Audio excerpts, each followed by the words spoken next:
So, Beyond Good and Evil.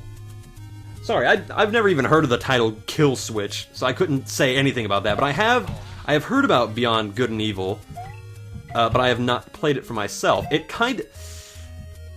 I've seen a little bit of Beyond Good and Evil, and what I have seen does interest me. It looks like, from the gameplay, and from what it's, like, putting itself out there to be, it kinda, to me, feels like Sly Cooper mixed with Deus Ex, if that makes any sense.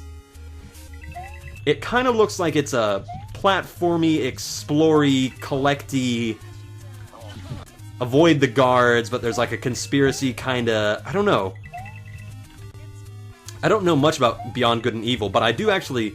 I own it on Steam, and I will one day record it because I have friends who are just like, oh my gosh, Beyond Good and Evil is so good, and I'm like, okay.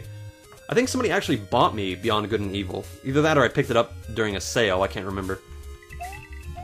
Oopsie, I was totally safe there. Anyway, who here would like to see a playthrough of Beyond Good and Evil? Who here would like to see me ditch this Boshy thing and play Beyond Good and Evil? Maybe me. Here, you know, I'll pick one more. One more game to talk about, because I don't know much, but I did know a little bit. Let's switch to a later game, right here. God of War 2. God of War 2 is in the 1001 video games you must play before you die. So let's see, talk about God of War 2. Hold on, I'm stuck on something. Oh, okay. Sorry, my chair got stuck on my headset. Come on. Ah! My headset is so annoying. Here, if I'm going to talk about this, I need to open up a Canada Dry really quick. Yay, product placement!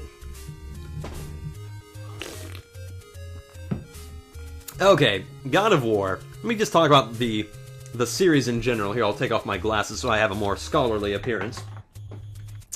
Now, God of War has not evolved. God of War is a game that does not need to evolve. I first played God of War, the original, the first one, back in middle school. I can specifically remember sitting in my what was it? Must have been my 7th or 8th grade class. Something like that. I was, my friend brought it over for me to play in Mr. Santos's... Yeah, it was Mr. Santos. He was my 7th grade math teacher. Nice Asian man. And actually, it's kind of funny. He was the first person I ever knew to own a Wii. Like, that was back when the Wii was first coming out, and he hopped right on that. Not making a generalization like every Asian person owns a Wii by any means, but it is interesting to note that the first person I knew to own a Wii was, in fact, Asian himself. I think he had a whole bunch of little kids or something like that, and they really wanted it, but he seemed to enjoy it a lot, which is good. I don't know if he was a gamer before that, or if it got him into it, but either way, that was a smart move by Nintendo, making the Wii, you know, very marketed towards everybody instead of, you know, just towards the young adult, teen boy kind of crowd. Aw, gosh darn it. Come on, I've been stuck on here for way too... Oh, okay. Been stuck on here way too long. But anyway, we're not here to talk about what kind of good decisions Nintendo's put out. Let's talk about one of the most, like... This is pretty much one of the games that defined what a hack and slash game is. God of War is a mixed bag of Greek mythology, breasts, and... Ooh. Yeah. There we go. Oh yeah, I was supposed to change it. I'm sorry. Let's change Mario up. Let's change him to a violent character. Here, I know. Fulgore! Redeem yourself, please. Oh, it is... Wow, that's actually the highest it'll go. Okay. Fulgore, redeem yourself right here. This mini-boss sucks. I hate this mini-boss, and here's why. Here, let's spam. Tell me a little dream of spam. Get me out of here. Fulgore! Why? Why you do this? Anyway. God of War, in my opinion, has very excusable and very... How do I put this? very entertaining QuickTime events. God of War heavily relies on QuickTime events for a lot of its action and risque, I'll say, scenes. Because, I'll just be frank, there are, in every single God of War game, there is a sex scene where you have sex with multiple women. Actually, you know what, it's funny? I think the third game, I've not played a lot of the God of War games on the PSP, so I don't know. I think there's 2 games on the PSP that I've not played, so I haven't played the whole shebang. Not to make a joke. You know, shebang, talking about Kratos having sex with multiple women. Anyway, but I'm pretty sure that it's only in the third game where you actually have sex with only one woman. In the first and second, you have sex with multiple women at multiple times. But it's actually hilarious because in the third game, you get to have sex with Aphrodite, the god of sex, pretty much. Love and affection and all that. And he's actually the only Greek god that he doesn't kill, which is pretty hilarious, that Kratos will basically kill the moon and the wind and the sun and the sky and the oceans, but he won't kill that sex. Nope. Not Kratos. I guess God of Love sounds too odd. Could you imagine having Kratos be the god of sex? I mean, I know that the Greeks have it, you know, Dionysus and all that. Well, he's more the god of like bread and wine and that kind of, you know, good time. I don't know if he's actually like the embodiment of like whatever. Anyway, by the way, I just have to ask, Solgren, did you get the sprite design for the dripping, the green goo here? Oh my gosh. Did you get the green goo here from that terrible Action 52 game? Like, there's one Action 52 game about slime that's terrible, and it reminds me of this. Ow. Wow, I really messed that up. Like, one of the big ones disappeared, and I messed it up. Here, Fulgore, redeem yourself.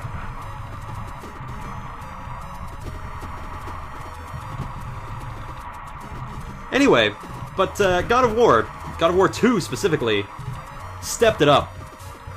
Every game has pretty much made Kratos more and more psychotic and more unsympathetic.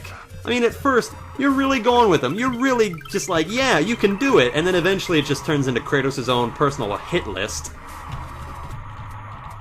I mean, he gets, in the second game, right in the beginning, he gets mad at Zeus for betraying him and stabbing him in the belly.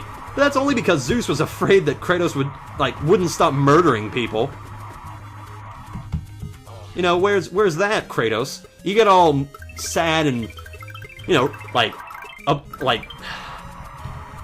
Kratos gets all, like, the whole driving focus for him, from the very first game to, like, the very last game, is getting revenge.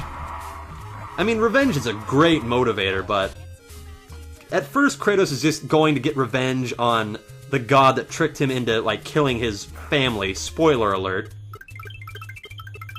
And then he gets it, and the whole reason why he does it, he doesn't go... He's not a good person at all. Kratos doesn't go try to kill the god who tricked him just to get revenge. No, he goes to kill the god that tricked him so that he can, quote-unquote, redeem himself and rid himself of the memories of killing his family. And the goddess Athena pretty much says, yeah, you know, if you kill this guy, the gods will make it better. And he goes, okay, and he does what he's supposed to do, and he kills the guy. And Athena goes, oh, no, wait a minute, no, we didn't say that we'd get rid of your memories. You gotta deal with that forever. All we can do is change the sun and the sky and the moon. No. You gotta deal with your memories forever, punk. But we forgive you. It's like, oh gee, thanks. I slaughtered like 800 people getting here, including the God of War. But you forgive me? Thanks. So, I mean, Kratos doesn't get what he wants. He tries to kill himself. Athena goes, you thought we'd let you kill yourself? No, I'm sorry. Not gonna happen. But the thing is, here's the silly part. Here's the ridiculously silly part.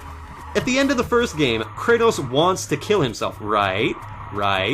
And then he gets to become the God of War. Right. Okay. But guess what? Zeus kills him, he stabs him through the belly and sends him to Hades going, listen, you're not gonna stop murdering people, so I'm gonna get you out of here. Go away. We don't want you. We don't need you. And then Kratos gets all bent out of shape like, oh, you killed me. I'm going to get revenge. It's like, Kratos, you wanted to die, you jerk. Why not just accept it? Zeus gave you what you want. You don't have to think about it anymore. Come on, you get to go to Tartarus. You get to see them again. Jeez. Kratos is the epitome of a 14-year-old boy who's just full of violence, sex, and, like, pure rage, and doesn't listen to reason. I'm sorry, the stereotypical... By the way, Fulgor, get out of here. We're gonna pick somebody else. Dormammu, please, show him how it's done. Show him the power of the hour, please.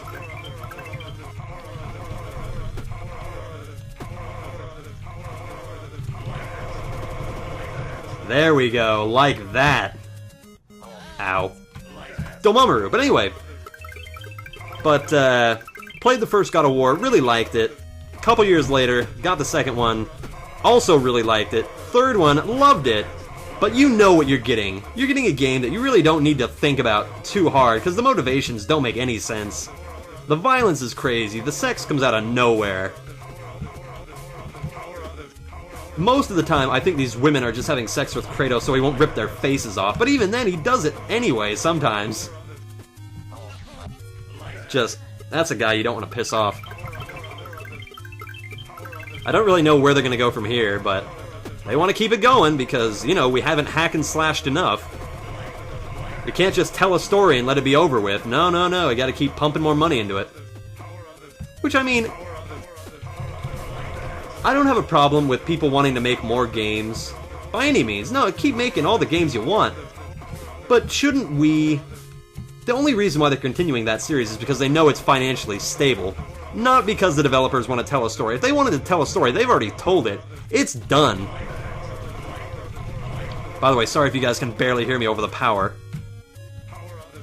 I hope I don't die, because then the power's gonna go out.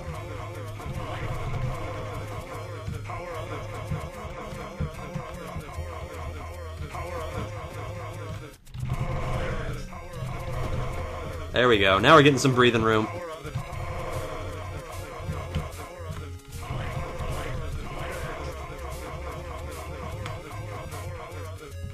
I don't want to die here. Well, I don't ever want to die. I don't just mean in the game. Let me live forever. You know what? I have to say, I actually think I would hate living forever. I just gotta say that, even if I was happy and healthy, because I'll remind you, forever is forever, okay? Oh, come on, please let me save. Can I save? The save's all the way over there. Come on, Dormammu. Do it! Cool, I was afraid that they had added something. Let's go up here. Oh, where is it? No, there's a... Oh, wait, that's right. I gotta jump on the stars that aren't lit up. That's right, now I remember.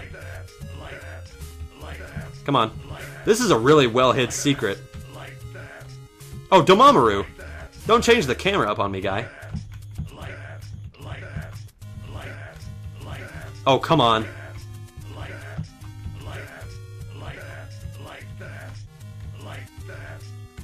Oh my gosh, come on, you gotta do it just like that.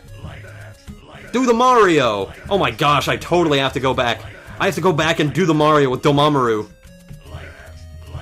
Go back and do the Mario! Just like... I'm doing this with Dormammu, and you can't get me off of it!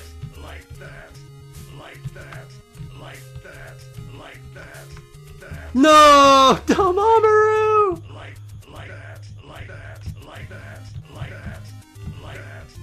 I'm so focused right now.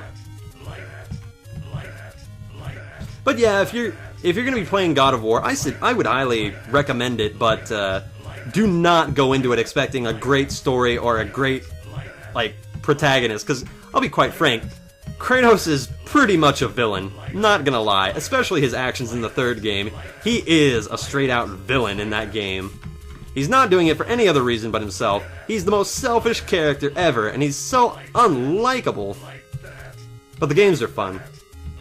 So he gets a free pass. Oh my goodness, if you don't do this for me, please. Although, I'll just say this. The second game has the most disgusting, most hideous, just, boss in it. There we go, I gotta see what this opening animation is. Dormammu disappears.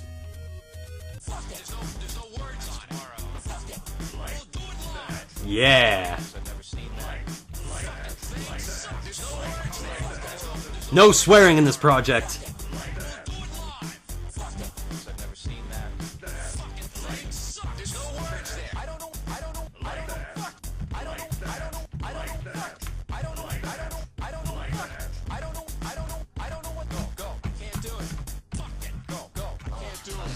I was wondering how far I could get in that.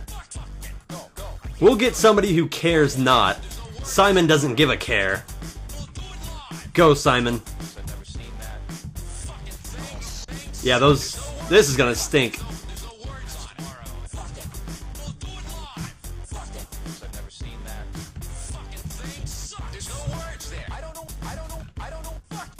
I love anybody who... Whoever put that in there is great.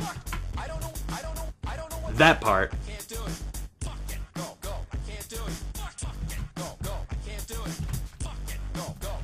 Oh, I can't remember how this goes. I gotta play this whole game with this playing in the background and not swear. Oh, can you please?